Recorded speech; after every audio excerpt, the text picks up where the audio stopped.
sila and lahat ng entry points and JP. Yun na, nag-decision kagad sila na i-burst dito si Daddy JP. Tinan mo, sobra-sobra pa nga yung damage na naibigay. Abunado pa si Daddy JP dun sa naganap na yun. Pero si Sanford isasama na rin. Kasi sinagabang na ng pagkakataon.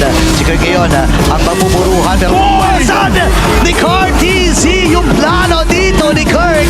At ito na yung rondo. Mabibintay din. Si Brusco nakakuha pa na isang kill. At magiging dalawa pa para kay Carlito. Ako pa nga sila ng purple bomb. At ipopoke pa nila. Play safe muna. Teka lang, ayaw nila. Si Sanford ang bibigyan pero buhay pa ba? Posibilidad na pwede nilang puntahan. Okay, Brusco, alam nila na walang flicker to! Diba, pero yung throne room ay tumama.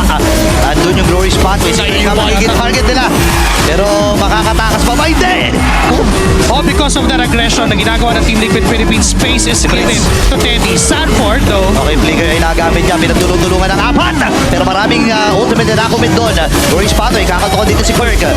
Pero may makakatakas ba siya si Carty? Kasama na rin. And this time ay pipilitin niyang umiwas. Pero Pins pumuputok ang early shields.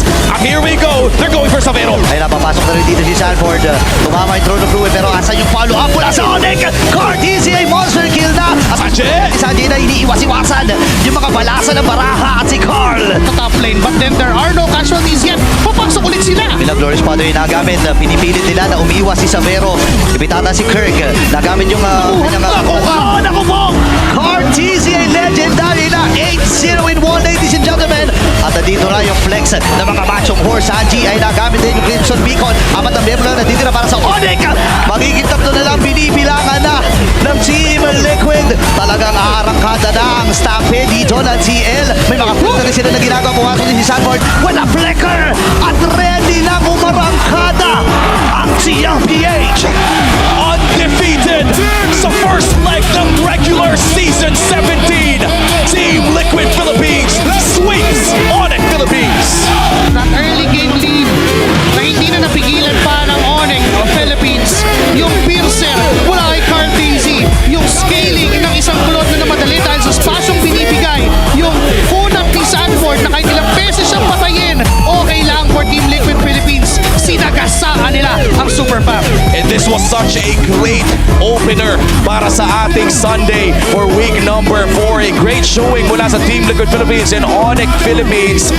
Isang magandang season pa rin ang pinapakita ng Onyx.